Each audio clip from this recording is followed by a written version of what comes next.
2015 ਦੇ ਵਿੱਚ ਗੁਰੂ ਗ੍ਰੰਥ ਸਾਹਿਬ ਦੀਆਂ ਬੇਅਦਬੀਆਂ ਹੋਈਆਂ ਸੀ। 2 ਸਿੱਖ ਸ਼ਹੀਦ ਕਰ ਦਿੱਤੇ ਸੀ। ਉਹਨਾਂ ਦਾ ਅਜੇ ਤੱਕ ਇਨਸਾਫ ਨਹੀਂ ਮਿਲਿਆ ਹੈਗਾ। ਮਹਾਰਾਜ ਦੇ 328 ਸਰੂਪ ਸ਼੍ਰੋਮਣੀ ਗੁਰਦੁਆਰਾ ਕਮੇਟੀ ਨੇ ਖੁਰਦ-ਬੁਰਦ ਕਰਤੇ ਹੈ, ਗਵਾਤੇ ਹੈ, ਇਹ ਸਾਨੂੰ ਕੋਈ ਪਤਾ ਨਹੀਂ ਹੈ। ਸਾਡੇ ਅਕਾਲ ਤਖਤ ਦੇ ਜਥੇਦਾਰ ਕਿਉਂ ਨਹੀਂ ਇਹ ਆਰਡਰ ਕਰਦੇ ਕਿ ਇਹ ਬਿਲਕੁਲ ਸਿਆਸਤ ਹੈ ਜਿਹੜੀ ਉਹ ਠੀਕ ਠਾਕ ਚੱਲੇ। ਜੇ ਅੱਜ ਨਵੇਂ ਸਰੂਪ ਦੇ ਵਿੱਚ ਇਲੈਕਟਿਡ SGPC ਹੋਵੇ ਫਿਰ ਇਹ ਕੰਮ ਹੋ ਹੀ ਨਹੀਂ ਸਕਦੇ ਜੋ ਕੁਛ ਅੱਜ ਹਨੇਰਗਰਦੀ ਉੱਥੇ ਹੋਈ ਹੈ। ਇਹ ਜਿਹੜੀ ਹਿੰਦੂਤਵਾਦੀ ਹਕੂਮਤ 1947 ਤੋਂ ਆਈ ਹੈ, ਇਹਨਾਂ ਨੂੰ ਕੋਈ ਤਜਰਬਾ ਹੈ ਨਹੀਂ ਗਾ ਕਿ ਹੁਕੂਮਤ ਕਿਵੇਂ ਕਰੀਦੀ ਹੈ। ਤੁਹਾਡੀ ਤਾਕਤ ਬਾਰਡਰ 'ਤੇ ਰਹੀ ਨਹੀਂ, ਇਸੇ ਕਰਕੇ ਉੱਥੇ ਚਿੱਟਾ ਵੀ ਆ ਰਿਹਾ, ਡਰੱਗਸ ਵੀ ਆ ਰਹੀਆਂ, ਬੰਦੂਕਾਂ ਵੀ ਆ ਰਹੀਆਂ। ਜਿੱਥੇ ਤੁਹਾਡੀ ਸੈਂਟਰ ਗੌਰਮੈਂਟ ਦੀ ਹਿੰਦੂਤਵਾ ਦੀ ਡਿਊਟੀ ਹੈ ਉੱਥੇ ਤਾਂ ਤੁਸੀਂ ਕਰਦੇ ਨਹੀਂ ਹੈ ਕੁਛ, ਤੇ ਸਾਰਾ ਮੜ ਰਹੇ ਹੋ ਸਿੱਖਾਂ ਦੇ ਉੱਤੇ ਕਿ ਹਾਲਾਤ ਬਹੁਤ ਖਰਾਬ ਹੋ ਗਏ। ਅੰਮ੍ਰਿਤਪਾਲ ਸਿੰਘ ਨੂੰ ਫੜਨਾ ਹੁੰਦਾ, ਕੱਲ੍ਹ ਸਵੇਰੇ 5 ਵਜੇ ਉਹਦੇ ਘਰ ਨੂੰ ਘੇਰ ਲੈਂਦੇ ਤੇ ਉਹਨੇ ਗ੍ਰਿਫਤਾਰੀ ਦੇ ਦੇਣੀ ਸੀਗੀ। ਇਹ ISI ਕਰਾ ਰਹੀ ਹੈ ਪਾਕਿਸਤਾਨ ਦੀ। ਪਾਕਿਸਤਾਨ ਤਾਂ ਭੁੱਖਾ ਮਰੀ ਜਾਂਦਾ। ਹੁਣ ISI ਜੇ ਕਰਾਵੇ ਕਿ ਉਹ 12 ਬੋਰ ਬੰਦੂਕਾਂ ਦੇਊਗੀ ਸਿੰਘਾਂ ਨੂੰ। ਕੱਲ੍ਹ ਜਿਹੜੀਆਂ ਤਲਾਸ਼ੀਆਂ ਲਈਆਂ ਘਰਾਂ ਦੇ ਵਿੱਚ ਉਹ ਬਿਲਕੁਲ ਮੈਨੂੰ ਯਾਦ ਕਰਾਤਾ ਜਿਵੇਂ 1984 ਦੇ ਵਿੱਚ ਬਲੂ ਸਟਾਰ ਹੋਇਆ ਸੀ। ਉਸੇ ਤਰ੍ਹਾਂ ਸਿੱਖਾਂ ਦੇ ਘਰਾਂ ਦੀਆਂ ਤਲਾਸ਼ੀਆਂ ਲਈਆਂ ਗਈਆਂ, ਉੱਥੇ ਉਹਨਾਂ ਦੀ ਬੇਅਦਬੀ ਕੀਤੀ ਗਈ। 8 ਦਿਨਾਂ ਤੋਂ ਪਾਰਲੀਮੈਂਟ ਨਹੀਂ ਚੱਲ ਰਹੀ। ਇਹ ਵੱਡੀ ਚੀਜ਼ ਹੈ ਕਿ ਅੰਮ੍ਰਿਤਪਾਲ ਦਾ ਕੇਸ ਉਹ ਜ਼ਿਆਦਾ ਵੱਡਾ ਹੈਗਾ। ਜੇ ਪਾਰਲੀਮੈਂਟ ਨਹੀਂ ਚੱਲੂਗੀ ਤੇ ਫਿਰ ਤਾਨਾਸ਼ਾਹੀ ਰਾਜ ਤਾਂ ਆਊਗਾ ਹੀ। ਇੱਕ ਬਾਣੀਏ ਨੇ ਇਹ ਜ਼ਿਮੀਂਦਾਰ ਦਾ ਮੁੰਡਾ ਢਾਹ ਲਿਆ ਸੀਗਾ ਤੇ ਉਹਦੇ ਉੱਤੇ ਪਿਆ ਰੋਈ ਜਾਵੇ। ਕਿਸੇ ਨੇ ਕਿਹਾ ਕਿ ਬਾਣੀਏ ਤੂੰ ਇਹਨੂੰ ਨੱਪਿਆ ਹੋਇਆ, ਤੂੰ ਕਿਉਂ ਰੋਈ ਜਾਂਦਾ? ਕਹਿੰਦਾ ਜੀ ਮੈਂ ਤਾਂ ਰੋਂਦਾ ਹੈ ਕਿ ਜੇ ਉੱਠ ਗਿਆ ਤੇ ਫਿਰ ਮੈਨੂੰ ਕੁੱਟੂਗਾ। ਹੁਣ ਇਹੋ ਜਿਹਾ ਇਹਨਾਂ ਦਾ ਹੈ। ਵਾਹਿਗੁਰੂ ਜੀ ਕਾ ਖਾਲਸਾ ਵਾਹਿਗੁਰੂ ਜੀ ਕੀ ਫਤਿਹ। ਸੰਗਤ ਜੀ, ਲਗਾਤਾਰ ਪੰਜਾਬ ਦੇ ਘਟਨਾਕ੍ਰਮ ਔਰ ਭਾਈ ਅੰਮ੍ਰਿਤਪਾਲ ਸਿੰਘ ਦੀ ਗ੍ਰਿਫਤਾਰੀ ਹੋਈ ਹੈ ਨਾ ਹੀ ਇਸ ਅਸਮੰਜਸ ਦੇ ਵਿਚਕਾਰ ਲਗਾਤਾਰ TV 84 ਆਪਣਾ ਪੰਥਕ ਫਰਜ਼ ਨਿਭਾਉਂਦਾ ਆ ਰਿਹਾ ਹੈ। ਤੇ ਅੱਜ ਉਚੀਚਾ ਦਿੱਲੀ ਤੋਂ ਅਸੀਂ ਦਿੱਲੀ ਸਿੱਖ ਗੁਰਦੁਆਰਾ ਪ੍ਰਬੰਧਕ ਕਮੇਟੀ ਦੇ ਦਫ਼ਤਰ ਵਿੱਚ ਪਹੁੰਚੇ ਸੀ ਇੱਕ ਪ੍ਰੈਸ ਕਾਨਫਰੰਸ ਕਵਰ ਕਰਨ ਲਈ। ਤੇ ਉੱਥੇ ਸਾਡੀ ਮੁਲਾਕਾਤ ਸਰਦਾਰ ਸਿਮਰਜੀਤ ਸਿੰਘ ਮਾਨ ਜਿਹੜੇ ਸੰਗਰੂਰ ਤੋਂ ਮੈਂਬਰ ਆਫ ਪਾਰਲੀਮੈਂਟ ਹੈਗੇ ਨੇ, ਪੰਥਕ ਵਿਚਾਰ ਕਰਨ ਲਈ ਅੱਜ ਅਸੀਂ ਇਹਨਾਂ ਦੇ ਨਾਲ ਜੁੜੇ ਹਾਂ। ਗੱਲ ਦੀ ਸ਼ੁਰੂਆਤ ਫਤਿਹ ਦੀ ਸਾਂਝ ਤੋਂ ਕਰਨੇ ਆ। ਮਾਨ ਸਾਹਿਬ ਵਾਹਿਗੁਰੂ ਵਾਹਿਗੁਰੂ ਜੀ ਕਾ ਖਾਲਸਾ ਵਾਹਿਗੁਰੂ ਜੀ ਕੀ ਫਤਿਹ। ਸਰ ਸਾਹਿਬ ਮਿਹਰਬਾਨੀ।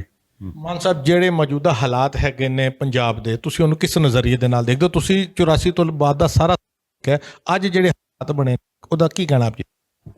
ਹਾਲਾਤ ਤਾਂ ਸੈਂਟਰ ਨੇ ਬਣਾਏ ਹੋਏ ਹੈ। ਸਿੱਖਾਂ ਦੀਆਂ ਮੰਗਾਂ ਹੈਗੀਆਂ ਕਿ ਜਿਹੜੀ 2015 ਦੇ ਵਿੱਚ ਗੁਰੂ ਗ੍ਰੰਥ ਸਾਹਿਬ ਦੀਆਂ ਬੇਅਦਬੀਆਂ ਹੋਈਆਂ ਸੀ, 2 ਸਿੱਖ ਸ਼ਹੀਦ ਕਰ ਦਿੱਤੇ ਸੀ, ਉਹਨਾਂ ਦਾ ਅਜੇ ਤੱਕ ਇਨਸਾਫ ਨਹੀਂ ਮਿਲਿਆ ਹੈਗਾ। ਫਿਰ 32 ਸਾਲਾਂ ਤੋਂ ਸਿੱਖ ਜੇਲ੍ਹਾਂ ਦੇ ਵਿੱਚ ਹੈਗੇ ਹੈ, ਉਹਨਾਂ ਨੂੰ ਬਾਹਰ ਨਹੀਂ ਕੱਢਿਆ ਗਿਆ, ਜਦ ਕਿ ਰਾਜੀਵ ਗਾਂਧੀ ਦੇ ਦੋਸ਼ੀ ਉਹਨਾਂ ਨੂੰ ਮਾਫੀ ਦੇ ਕੇ ਬਾਹਰ ਕੱਢਤਾ। ਫਿਰ 2002 ਦੇ ਵਿੱਚ ਬਹੁਤ ਭਾਰੀ ਦੰਗੇ ਫਸਾਦ BJP ਨੇ ਕੀਤੇ ਸੀਗੇ ਤੇ ਇੱਕ ਬੀਬੀ ਬਾਣੋ ਸੀ ਮੁਸਲਮਾਨਾਂ ਦੀ, ਉਹਦੇ ਉੱਤੇ ਕਈ ਬੰਦਿਆਂ ਨੇ ਬਲਾਤਕਾਰ ਕੀਤੇ ਤੇ ਫਿਰ ਉਹਦੇ ਜਿਹੜੇ ਰਿਸ਼ਤੇਦਾਰ ਸੀ ਉਹ ਮਾਰਤੇ। ਉਹਨਾਂ ਨੂੰ ਉਮਰ ਕੈਦ ਹੋਈ ਸੀਗੀ। ਪਰ 15 ਅਗਸਤ ਪਿਛਲੇ ਸਾਲ, ਜਿਹੜਾ ਕਿ ਇਹ ਲੋਕ ਕਹਿੰਦੇ ਆ ਸਾਡਾ ਆਜ਼ਾਦੀ ਦਾ ਦਿਵਸ ਹੈ, ਉਸ ਦਿਨ ਉਹ ਸਾਰੇ ਕਾਤਲਾਂ ਨੂੰ, ਬਲਾਤਕਾਰੀਆਂ ਨੂੰ ਜੇਲ੍ਹ ਦੇ ਵਿੱਚੋਂ ਕੱਢ ਕੇ ਮਾਫੀ ਦੇਤੀ। ਜਿਹਦਾ ਮਤਲਬ ਹੈ ਕਿ 15 ਅਗਸਤ ਇਹਨਾਂ ਦੇ ਲਈ ਆਜ਼ਾਦੀ ਦਾ ਦਿਵਸ ਨਹੀਂ ਹੈ, ਪਰ ਬਦਮਾਸ਼ ਬਲਾਤਕਾਰਾਂ ਨੂੰ ਬਾਹਰ ਜੇਲ੍ਹ ਦੇ ਵਿੱਚ ਕੱਢ ਕੇ ਉਹਨਾਂ ਨੂੰ ਆਜ਼ਾਦੀ ਦੇਣ ਦੇ ਲਈ ਇਹ 15 ਅਗਸਤ ਆਪਣਾ ਮਨਾ ਰਹੇ ਹੈ। ਇਹ ਸਾਰੀਆਂ ਚੀਜ਼ਾਂ ਹੈਗੀਆਂ ਕਿ ਮਹਾਰਾਜ ਦੇ 328 ਸਰੂਪ ਸ਼੍ਰੋਮਣੀ ਗੁਰਦੁਆਰਾ ਕਮੇਟੀ ਨੇ ਖੁਰਦ-ਬੁਰਦ ਕਰਤੇ ਹੈ, ਗਵਾਤੇ ਹੈ, ਇਹ ਸਾਨੂੰ ਕੋਈ ਪਤਾ ਨਹੀਂ ਹੈ। ਔਰ 12 ਸਾਲਾਂ ਤੋਂ STPC ਦੇ ਇਲੈਕਸ਼ਨਸ ਨਹੀਂ ਹੋ ਰਹੇ। ਹੁਣੇ ਮੈਂ ਸਰਸਾ ਸਾਹਿਬ ਨੂੰ ਵੀ ਮਿਲਿਆ ਸੀ, ਉਹਨਾਂ ਨੇ ਕਿਹਾ ਸੀ ਸਾਡੇ ਅਕਾਲ ਤਖਤ ਦੇ ਜਥੇਦਾਰ ਕਿਉਂ ਨਹੀਂ ਇਹ ਆਰਡਰ ਕਰਦੇ ਕਿ ਇਹ ਬਿਲਕੁਲ ਸਿਆਸਤ ਹੈ ਜਿਹੜੀ ਉਹ ਠੀਕ ਠਾਕ ਚੱਲੇ। ਮੈਂ ਉਹਨਾਂ ਨੂੰ ਕਿਹਾ ਕਿ ਸਰਸਾ ਸਾਹਿਬ 12 ਸਾਲ ਤੋਂ STPC ਦੇ ਇਲੈਕਸ਼ਨ ਨਹੀਂ ਹੋਏ ਅਤੇ ਇਹ ਜਿਹੜੇ ਜਥੇਦਾਰ ਸਾਹਿਬ ਹੈ ਇਹ ਉਹ STPC ਨੇ ਬਣਾਏ ਨੇ ਜਿਹੜੇ ਕਿ ਇਹ ਮਹੰਤਾਂ ਦੇ ਕੋਲੇ ਹੈਗੀ ਹੈ, ਮਸੰਦਾਂ ਦੇ ਕੋਲੇ ਹੈਗੀ ਹੈ। ਹੁਣ ਕਿਹੜੇ ਕਾਨੂੰਨ ਦੇ ਨਾਲ ਅਕਾਲ ਤਖਤ ਦੇ ਜਥੇਦਾਰ ਸਾਹਿਬ ਬਣੇ ਹੋਏ ਹੈ? ਸੋ ਇਹਦੇ 'ਤੇ ਨਹੀਂ ਆਉਂਦੇ ਕਿ ਅਸੀਂ ਇਲੈਕਸ਼ਨ ਕਰਨ ਨੂੰ ਤਿਆਰ ਹਾਂ। 12 ਸਾਲ ਤੋਂ ਸਾਡੇ ਇਲੈਕਸ਼ਨ ਰੁਕੇ ਹੋਏ ਹੈ।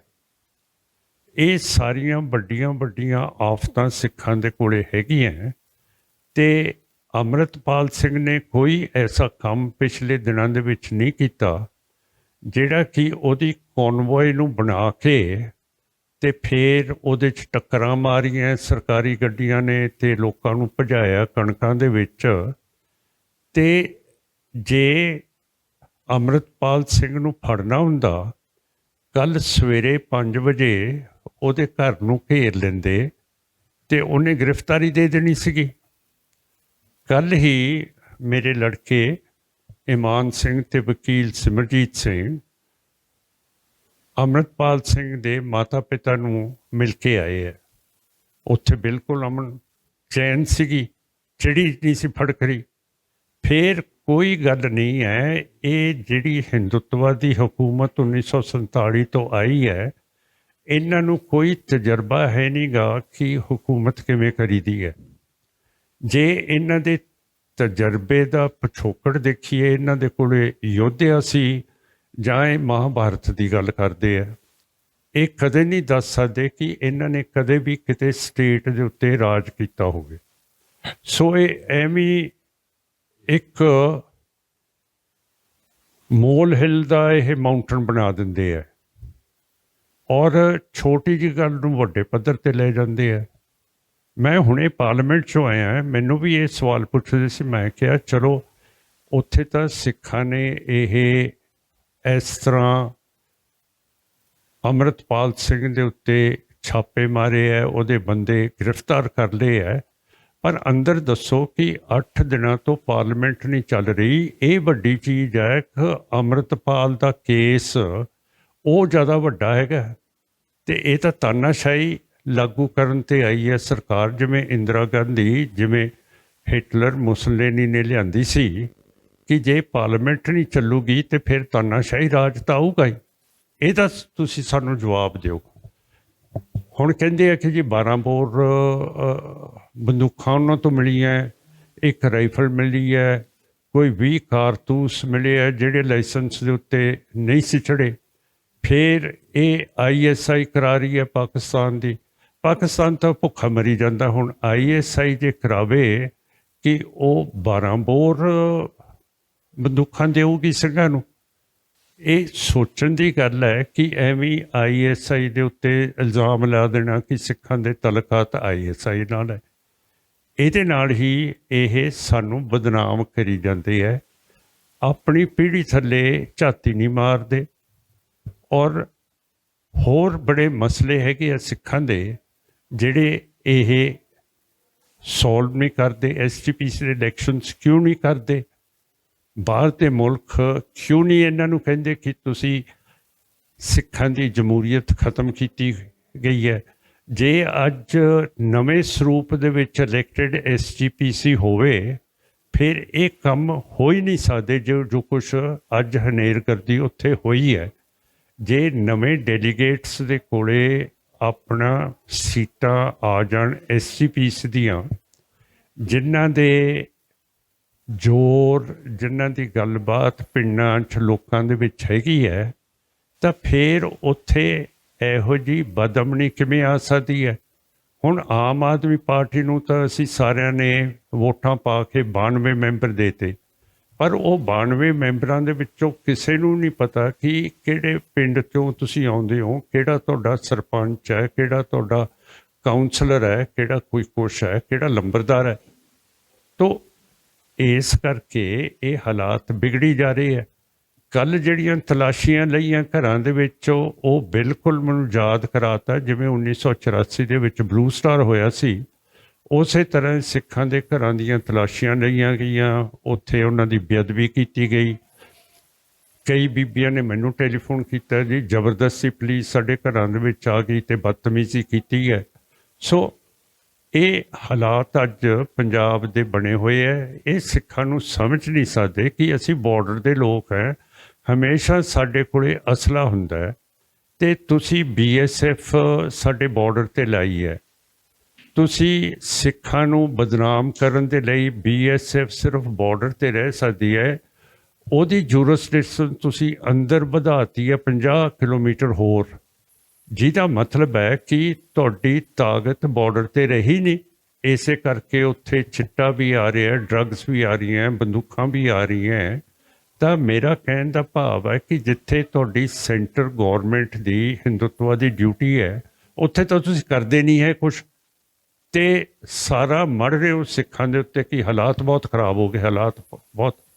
ਇਹਨਾਂ ਨੂੰ ਮੈਂ ਦੱਸਿਆ ਹੈ ਕਿ ਇਹ ਸਾਡੇ ਗ੍ਰੰਥਾਂ ਦੇ ਵਿੱਚ ਲਿਖਿਆ ਹੋਇਆ ਹੈ ਕਿ ਇਹ ਜਾਤ ਪਾਤ ਸਿੱਖਣ ਦੀ ਕੀ ਦੰਗਾ ਦੰਗਾ ਹੀ ਸਤਿਗੁਰ ਤੇ ਮੰਗਾ। ਹੁਣ ਜੇ ਦੰਗਾ ਹੀ ਮੰਗਿਆ ਸਿੱਖਾਂ ਨੇ, ਤੇ ਫਿਰ ਦੰਗਾ ਪ੍ਰਸਾਦ ਹੀ ਕਰਨਗੇ, ਹੋਰ ਕੀ ਕਰਨਗੇ? ਅਤੇ ਜੇ ਉਹਨਾਂ ਨੂੰ ਠੀਕ ਰੱਖੋਗੇ ਉਹ ਨਹੀਂ ਕਰਨਗੇ। ਜੇ ਇਹਨਾਂ ਨੂੰ ਪਤਾ ਲੱਗ ਜੇ ਕਿ ਸਿੱਖ ਕਿਸੇ ਕਿਸਮ ਦੇ ਬੰਦੇ ਹੈ, ਐਵੇਂ ਡਰੀ ਜਾਣਾ ਵੀ ਇਹ ਇੱਕ ਬਾਣੀਏ ਨੇ ਇਹ ਜ਼ਿਮੀਂਦਾਰ ਦਾ ਮੁੰਡਾ ਢਾਹ ਲਿਆ ਸੀਗਾ, ਅਤੇ ਉਹਦੇ ਉੱਤੇ ਪਿਆ ਰੋਈ ਜਾਵੇ। ਕਿਸੇ ਨੇ ਕਿਹਾ ਕਿ ਬਾਣੀਏ ਤੂੰ ਇਹਨੂੰ ਨੱਪਿਆ ਹੋਇਆ, ਤੂੰ ਕਿਉਂ ਰੋਈ ਜਾਂਦਾ? ਕਹਿੰਦਾ ਜੀ ਮੈਂ ਤਾਂ ਰੋਂਦਾ ਕਿ ਜੇ ਉੱਠ ਗਿਆ ਅਤੇ ਫਿਰ ਮੈਨੂੰ ਕੁੱਟੂਗਾ। ਹੁਣ ਇਹੋ ਜਿਹਾ ਇਹਨਾਂ ਦਾ ਹੈ ਇਹ। ਮਾਨ ਸਾਹਿਬ, ਇੱਕ ਚੀਜ਼ ਤੁਸੀਂ ਆਪਣੇ ਤਜਰਬੇ 'ਚ ਤੁਸੀਂ ਜ਼ਿਕਰ ਕੀਤਾ ਕਿ ਤੁਸੀਂ 84 ਤੋਂ ਬਾਅਦ ਦਾ ਬੜਾ ਸਮਾਂ ਦੇਖਿਆ ਹੈ, ਪੰਥਕ ਧਿਰਾਂ ਦੇ ਅੰਦਰ ਖਾਸ ਕਰਕੇ ਸੰਗਤ ਦੇ ਅੰਦਰ ਇੱਕ ਡਰ ਦਾ ਮਾਹੌਲ ਹੈ। ਉਹ ਕਹਿੰਦੇ ਨੇ ਕਿ ਹਾਲੇ ਤੱਕ ਅੰਮ੍ਰਿਤਪਾਲ ਸਿੰਘ ਦੀ ਖਬਰ ਨਹੀਂ ਆ ਰਹੀ ਵੀ ਕਿੱਥੇ ਉਹਨਾਂ ਦਾ ਐਨਕਾਊਂਟਰ ਤੇ ਨਹੀਂ ਕੀਤਾ ਜਾਏਗਾ। ਤੁਹਾਨੂੰ ਕੀ ਲੱਗਦਾ ਹੈ, ਤੁਸੀਂ 84 ਤੋਂ ਲੈ ਕੇ ਅੱਜ ਤੱਕ ਦਾ ਸਮਾਂ ਦੇਖਿਆ, ਕਿ ਤੁਹਾਨੂੰ ਲੱਗਦਾ ਹੈ ਕਿ ਭਾਈ ਅੰਮ੍ਰਿਤਪਾਲ ਸਿੰਘ ਦਾ ਐਨਕਾਊਂਟਰ ਹੋ ਸਕਦਾ ਹੈਗਾ? ਹੋ ਸਕਦਾ। ਅਸੀਂ ਇਹਦੇ ਬਾਰੇ ਪਰੇਸ਼ਾਨ ਹਾਂ, ਅਤੇ ਕੱਲ੍ਹ ਅਸੀਂ ਬਿਆਨ ਵੀ ਦਿੱਤੇ ਹੈ, ਅਤੇ ਕੱਲ੍ਹ 11 ਵਜੇ ਸੰਗਰੂਰ DC ਦਫ਼ਤਰ ਦੇ ਅੱਗੇ ਸਾਡਾ ਬਹੁਤ ਵੱਡਾ ਮੁਜ਼ਾਹਰਾ ਹੋ ਰਿਹਾ, ਅਤੇ ਉੱਥੇ ਸਾਰੇ ਲੋਕ ਪਹੁੰਚਣ ਮੁਜ਼ਾਹਰੇ ਦੇ ਉੱਤੇ 11 ਵਜੇ 21 ਤਰੀਕ ਨੂੰ, ਜਿਹੜਾ ਅਸੀਂ ਉੱਥੇ ਮੁਜ਼ਾਹਰਾ ਕਰਕੇ ਸਾਰੀ ਦੁਨੀਆ ਨੂੰ ਦੱਸ ਸਕੀਏ। ਅੱਜ ਸਰਦਾਰ ਸਾਹਿਬ ਜੀ 23 ਤਰੀਕ ਮਾਰਚ ਦੀ ਹੈ। 23 ਤਰੀਕ ਮਾਰਚ ਦੀ ਨੂੰ 2020 ਦੇ ਵਿੱਚ ਜਦੋਂ ਅਮਰੀਕਾ ਦੇ ਪ੍ਰੈਜ਼ੀਡੈਂਟ ਬਿਲ ਕਲਿੰਟਨ ਆਏ ਸੀਗੇ, ਸਾਡੇ 43 ਸਿੱਖ ਫੌਜ ਨੇ ਪਿੰਡ ਚਿੱਠੀ ਸਿੰਘਪੁਰਾ ਦੇ ਵਿੱਚ ਗਰੀਬਾਂ ਨੂੰ ਮਾਰ ਦਿੱਤਾ ਸੀਗਾ ਕਸ਼ਮੀਰ ਦੇ ਵਿੱਚ। ਅੱਜ 23 ਸਾਲ ਹੋ ਗਏ ਹੈ ਅਤੇ ਅਜੇ ਤੱਕ ਸਾਨੂੰ ਕੋਈ ਇਨਸਾਫ ਨਹੀਂ ਮਿਲਿਆ, ਜਦ ਕਿ ਇਹ ਕੀਤਾ ਸਰਕਾਰ ਨੇ ਹੈ। ਅਤੇ ਜਿਹੜੇ ਬਿਲ ਕਲਿੰਟਨ ਦੇ ਸੈਕਟਰੀ ਆਫ ਸਟੇਟ ਸੀਗੇ ਮੈਡਲਿਨ ਆਲਬਰਾਈਟ, ਉਹਨਾਂ ਨੇ ਵੀ ਆਪਣੀ ਕਿਤਾਬ ਜਿਹੜੀ ਲਿਖੀ ਹੈ ਉਹਦੇ ਵਿੱਚ ਵੀ ਉਹਨਾਂ ਨੇ ਲਿਖਿਆ ਕਿ ਇਹ ਸਰਕਾਰ ਨੇ ਕਰਾਏ ਗਏ ਹੈ। ਤਾਂ ਮੈਂ ਬੇਨਤੀ ਕਰਦਾ ਸਾਰਿਆਂ ਨੂੰ ਕਿ ਇਹਦੇ ਬਾਰੇ ਅੱਜ ਜੇ ਪੂਰੇ 23 ਸਾਲ ਹੋ ਗਏ ਹੈ, ਇਹ ਆਪਾਂ ਯਾਦਾਸ਼ਤ ਰੱਖੀਏ, ਅਤੇ ਇਹ ਆਪਾਂ ਅਮਰੀਕਾ ਨੂੰ ਵੀ ਕਹੀਏ ਕਿ ਤੁਹਾਡਾ ਪ੍ਰੈਜ਼ੀਡੈਂਟ ਉੱਥੇ ਗਏ ਸੀਗੇ, ਅਤੇ ਉਸ ਦਿਨ ਸਰਕਾਰ BJP ਵਾਜਪਾਈ ਸਾਹਿਬ ਦੀ ਅਤੇ ਅਡਵਾਨੀ ਸਾਹਿਬ ਦੀ ਅਤੇ ਮਿਲਟਰੀ ਤੋਂ ਉਹਨਾਂ ਨੇ 43 ਨੌਜਵਾਨ ਸਿੱਖ ਬੀਬੀਆਂ ਦਾ ਕਤਲੇਆਮ ਕਰਾਇਆ ਸੀ, ਜਿਨ੍ਹਾਂ ਦਾ ਦੋਸ਼ ਹੀ ਕੋਈ ਨਹੀਂ ਸੀਗਾ। ਸੋ ਅੱਜ ਦਾ ਦਿਨ ਸਿੱਖ ਇਤਿਹਾਸ ਦੇ ਵਿੱਚ ਬਹੁਤ ਬਹੁਤ ਖਾਸ ਇੰਪੋਰਟੈਂਟ ਹੈਗਾ, ਅਤੇ ਅੱਜ ਸਾਰਿਆਂ ਨੂੰ ਸ਼ਾਮ ਨੂੰ ਜਦੋਂ ਆਪਾਂ ਰਹਿਰਾਸ ਸਾਹਿਬ ਦਾ ਪਾਠ ਕਰਾਂਗੇ, ਤੇ ਉਹਨਾਂ ਦੀ ਅਰਦਾਸ ਕਰਨੀ ਚਾਹੀਦੀ ਹੈ ਤੇ ਮੰਗ ਕਰਨੀ ਚਾਹੀਦੀ ਹੈ, ਮਹਾਰਾਜ ਸੱਚੇ ਪਾਤਸ਼ਾਹ ਸਾਨੂੰ ਇਨਸਾਫ ਦੇਵੋ। 1947 ਤੋਂ ਬਾਅਦ ਸਾਡੇ ਉੱਤੇ ਬਹੁਤ ਜ਼ਿਆਦਾ ਰਗੜੇ ਹਿੰਦੂਤਵਾ ਨੇ ਲਾਏ ਹੋਏ ਹੈ ਤੇ ਇਹ ਰਗੜੇ ਜਿਹੜੇ ਲੱਗੇ ਹੈ ਇਹਨਾਂ ਦਾ ਸਾਹਮਣਾ ਕਰਨ ਦੇ ਲਈ ਅਸੀਂ ਐ ਨਹੀਂ ਕਹਿੰਦੇ ਇਹਨਾਂ ਨੂੰ ਬੰਦ ਕਰੋ, ਪਰ ਸਾਨੂੰ ਇੰਨੀ ਤਾਕਤ ਦੇ ਦਿਓ ਕਿ ਅਸੀਂ ਇਹਨਾਂ ਦਾ ਮੁਕਾਬਲਾ ਕਰ ਸਕੀਏ। ਪੂਰੀ ਦੁਨੀਆ ਦੇ ਅੰਦਰ ਮਾਨ ਸਾਹਿਬ ਜਗ੍ਹਾ ਜਗ੍ਹਾ ਮੁਜ਼ਾਹਰੇ ਹੋ ਰਹੇ ਹੈਗੇ ਨੇ। ਅਮਰੀਕਾ ਦੀ ਗੱਲ ਕਰ ਲਈਏ, ਲੰਡਨ ਦੀ ਗੱਲ ਕਰ ਲਈ, ਹਲੇ ਕੱਲ ਦੀ ਘਟਨਾ ਹੈਗੀ ਹੈ ਕਿ ਲੰਡਨ ਦੇ ਅੰਦਰ ਇੰਡੀਆ ਦੀ ਅੰਬੈਸੀ ਦੇ ਵਿਚਕਾਰ ਕੁਝ ਸਿੰਘਾਂ ਨੇ ਉੱਤੇ ਖਾਲਿਸਤਾਨ ਸਮਰਥਕ ਨਾਰੇ ਲਾਏ ਤੇ ਇੰਡੀਆ ਦਾ ਜਿਹੜਾ ਨੈਸ਼ਨਲ ਫਲੈਗ ਹੈਗਾ ਉਹਨੂੰ ਉਤਾਰ ਕੇ ਉਹਦੀ ਬੇਅਦਬੀ ਕੀਤੀ ਤੇ ਆਪਣੇ ਖਾਲਿਸਤਾਨ ਦੇ ਝੰਡੇ ਲਹਿਰਾਏ ਤੇ ਇੰਡੀਅਨ ਮੀਡੀਆ ਤੇ ਸਰਕਾਰ ਵੱਲੋਂ ਕਾਫੀ ਰੋਸ਼ ਪੈਦਾ ਕੀਤਾ ਜਾ ਰਿਹਾ। ਤੁਸੀਂ ਇਸ ਗੁੱਸੇ ਨੂੰ, ਜਿਹੜੀ ਸਿੱਖ ਕੌਮ ਦਾ ਗੁੱਸਾ ਹੈਗਾ ਖਾਲਿਸਤਾਨ ਦੇ ਹੱਕ 'ਚ ਕਹਿ ਲਈਏ, ਭਾਈ ਅੰਮ੍ਰਿਤਪਾਲ ਸਿੰਘ ਦੇ ਹੱਕ 'ਚ ਕਹਿ ਲਈਏ, ਉਹਨੂੰ ਤੁਸੀਂ ਕਿਸ ਨਜ਼ਰੀਏ ਨਾਲ ਦੇਖਦੇ ਹੋ? ਮੈਂ ਤੁਹਾਨੂੰ ਸਾਰੇ ਹਾਲਾਤ ਸਿੱਖਾਂ ਦੇ ਦੱਸਦੇ ਆ ਕਿ ਸਾਨੂੰ ਤਕਲੀਫਾਂ ਕਾਹਦੀਆਂ ਹੈਗੀਆਂ ਤੇ ਇਹ ਸਾਰਾ ਕੁਝ ਜੁੜਦਾ ਜਾਂਦਾ ਹੈ ਤੇ ਸਿੱਖਾਂ ਦਾ ਜਿਹੜਾ ਰੋਸ ਹੈ ਉਸ ਨੂੰ ਹੱਲ ਕਰਨ ਦੇ ਲਈ ਤਿਆਰ ਨਹੀਂ ਹੈ। ਅੱਜ ਹੀ ਮੈਂ ਜਿਹੜੇ ਖਾਸਮ ਖਾਸ ਦਿੱਲੀ ਦੇ ਸਾਡੇ ਲੀਡਰ ਹੈਗੇ ਹੈ ਸਰਸਾ ਸਾਹਿਬ, ਉਹਨਾਂ ਨਾਲ ਵੀ ਗੱਲ ਕੀਤੀ ਹੈ। ਉਹਨਾਂ ਨੇ ਕਿਹਾ ਕਿ ਸੈਂਟਰ ਸਾਰਾ ਕੁਝ ਕਰਨਾ ਚਾਹੁੰਦਾ ਹੈ ਤੇ ਸਿੱਖ ਐਵੇਂ ਰੌਲਾ ਪਾਉਂਦੇ ਹੈ ਔਰ ਇਲਜ਼ਾਮ ਲਾਉਂਦੇ ਹੈ। ਮੈਂ ਜਿਹੜੀਆਂ ਗੱਲਾਂ ਹੁਣ ਤੁਹਾਡੇ ਨਾਲ ਕੀਤੀਆਂ ਇਹ ਸਾਰੀਆਂ ਕੀਤੀਆਂ ਕਿ ਸਾਨੂੰ ਇਨਸਾਫ ਨਹੀਂ ਮਿਲ ਰਿਹਾ ਹੈਗਾ। ਸੋ ਮੇਰਾ ਮਤਲਬ ਕਹਿਣ ਦਾ ਹੈ ਕਿ ਜੇ ਆਪਣੇ ਸਿੱਖ ਲੀਡਰ ਆਪਣਾ ਮੂੰਹ ਫੇਰੀ ਫਿਰਦੇ ਹੈ ਤੇ ਮੈਨੂੰ ਲਾਂਭੇ ਦਿੰਦੇ ਹੈ ਕਿ ਪ੍ਰਾਈਮ ਮਿਨਿਸਟਰ ਤਾਂ ਠੀਕ ਕਰਦਾ, ਤੁਸੀਂ ਗਲਤ ਹੋ, ਤਾਂ ਤੁਸੀਂ ਦੇਖ ਲਓ ਕਿ ਕਿੰਨੇ ਅਸੀਂ ਹਿੰਦੂਤਵਾ ਦੀ ਕੱਛ ਦੇ ਵਿੱਚ ਵੜੇ ਹੋਏ ਆ। ਹੁਣ ਸਭ ਤੋਂ ਅਖੀਰ 'ਚ ਮਾਨ ਸਾਹਿਬ, ਇੰਡੀਆ ਦੇ ਬਾਹਰ ਸਾਡੇ ਟੀਵੀ 84 ਦੇ ਰਾਹੀਂ ਬਾਹਰ ਦੇ ਬੈਠੇ ਸਿੱਖਾਂ ਨੂੰ ਤੁਸੀਂ ਕੀ ਸੰਦੇਸ਼ਾ ਦੇਣਾ ਚਾਹੋਗੇ, ਕੀ ਅਪੀਲ ਕਰਨਾ ਚਾਹੋਗੇ? ਪੂਰੇ ਵਰਲਡ ਦੇ ਸਿੱਖਾਂ ਨੂੰ ਜਿਨ੍ਹਾਂ ਨੂੰ ਅੱਜ ਪੰਜਾਬ ਦੇ ਹਾਲਾਤਾਂ ਦੇ ਨਾਲ ਤੇ ਭਾਈ ਅੰਮ੍ਰਿਤਪਾਲ ਸਿੰਘ ਦੇ ਨਾਲ ਹਮਦਰਦੀ ਹੈਗੀ, ਕੀ ਕਹਿਣਾ ਚਾਹੋਗੇ? ਕੱਲ ਮੈਂ ਮੂਸੇਵਾਲ ਸਾਹਿਬ ਦੀ ਬਰਸੀ ਦਾ ਭੋਗ ਅਟੈਂਡ ਕੀਤਾ ਸੀਗਾ ਤੇ ਜਦੋਂ ਉਹਨਾਂ ਦੇ ਮਾਤਾ ਨੇ ਗੱਲ ਕੀਤੀ ਲਾਊਡ ਸਪੀਕਰ ਦੇ ਉੱਤੇ ਸੰਗਤ ਨੂੰ ਕਿਹਾ, ਉਹਨਾਂ ਨੇ ਕਿਹਾ ਕਿ ਅਸੀਂ ਗੁਲਾਮ ਆ। ਤਾਂ ਮੇਰਾ ਮਤਲਬ ਇੱਕ ਮਾਤਾ ਇੱਕ ਐਡੇ ਤਕੜੇ ਵਰਲਡ ਫੇਮਸ ਗੋਈਏ ਦੀ ਮਾਤਾ ਕਹਿ ਦੇ ਕਿ ਅਸੀਂ ਗੁਲਾਮ ਹੈ ਤਾਂ ਉਹਦੇ ਨਾਲ ਸਾਨੂੰ ਸਹਿਮਤੀ ਦਿਖਾਉਣੀ ਚਾਹੀਦੀ ਹੈ ਤੇ ਆਪਾਂ ਨੂੰ ਆਜ਼ਾਦੀ ਦੀ ਗੱਲ ਆਪਣੇ ਸੈਨੇਟਰਸ, ਆਪਣੇ ਕਾਂਗਰਸਮੈਨ, ਆਪਣੇ MPs ਦੇ ਨਾਲ ਜਿੰਨੇ ਵੀ ਸਿਆਸਤਦਾਨ ਹੈ ਕਿਤੇ ਵੀ, ਨਿਊਜ਼ੀਲੈਂਡ 'ਚ ਹੋਣ, ਆਸਟ੍ਰੇਲੀਆ 'ਚ ਹੋਣ, ਯੂਰਪ ਦੇ ਵਿੱਚ ਹੋਣ, ਬਰਤਾਨੀਆ 'ਚ ਹੋਣ, ਕੈਨੇਡਾ, ਅਮਰੀਕਾ 'ਚ ਹੋਣ, ਆਪਾਂ ਨੂੰ ਸਾਰਿਆਂ ਨੂੰ ਇਕੱਠੇ ਹੋ ਕੇ ਤੇ ਹੁਣੇ ਜਿਹੜੀ ਮੈਂ ਗੱਲ ਕੀਤੀ ਹੈ ਕਿ ਅੱਜ ਪੂਰੇ 23 ਸਾਲ ਹੋ ਗਏ ਹੈ ਚਿੱਠੀ ਸਿੰਘਪੁਰੇ ਦੇ ਕਤਲੇਆਮ ਦੇ ਤੇ ਅਜੇ ਤੱਕ ਉਹਦਾ ਕੋਈ ਨਤੀਜਾ ਨਹੀਂ ਨਿਕਲਿਆ। ਸੰਗਤ ਜੀ, ਟੀਵੀ 84 ਦੇ ਪਲੇਟਫਾਰਮ ਦੇ ਰਾਹੀਂ ਸਾਡੀ ਕੋਸ਼ਿਸ਼ ਹੈਗੀ ਸੀ ਕਿ ਮਾਨ ਸਾਹਿਬ ਨਾਲ ਮੌਜੂਦਾ ਜਿਹੜੇ ਹਾਲਾਤਾਂ ਦੇ ਉੱਤੇ ਪੰਜਾਬ ਦੀ ਗੱਲ ਕਰ ਲਈਏ, ਭਾਈ ਅੰਮ੍ਰਿਤਪਾਲ ਸਿੰਘ ਦੀ ਗੱਲ ਕਰ ਲਈਏ, ਉਸ ਸਾਰੇ ਮਸਲਿਆਂ ਦੇ ਉੱਤੇ ਅਸੀਂ ਮਾਨ ਸਾਹਿਬ ਦੇ ਰਾਹੀਂ ਇੱਕ ਗੱਲ ਦਾ ਸਵਾਲਾਂ ਦਾ ਜਵਾਬ ਲਿੱਤਾ ਹੈਗਾ ਤੇ ਆਉਣ ਵਾਲੇ ਸਮੇਂ ਦੇ ਅੰਦਰ ਹਰ ਪੰਥਕ ਮਸਲੇ ਦੇ ਉੱਤੇ ਅਗਲੀ ਖਬਰ ਲੈ ਕੇ ਫਿਰ ਹਾਜ਼ਰ ਹੋਵਾਂਗੇ। ਲੈਣੇ ਮਾਨ ਸਾਹਿਬ ਤੋਂ ਇਜਾਜ਼ਤ। ਮਾਨ ਸਾਹਿਬ ਜੀ, ਵਾਹਿਗੁਰੂ ਜੀ ਕਾ ਖਾਲਸਾ, ਵਾਹਿਗੁਰੂ ਜੀ ਕੀ ਫਤਿਹ ਜੀ।